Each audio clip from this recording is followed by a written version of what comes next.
So, my friends, that is how things are.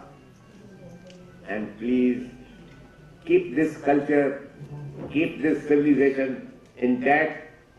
And one method of keeping this is that we must have great access on the television and the radio channels of the Government of India. I see this young lady, Asha, sitting here in the front seat. She's a little older than she looks, but she maintains her beauty.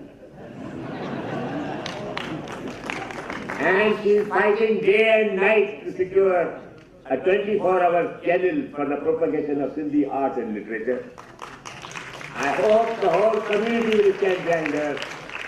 And I have told her that if the Government of India does not see sense, I will take the Modi government itself to the Supreme Court and fight a battle against it.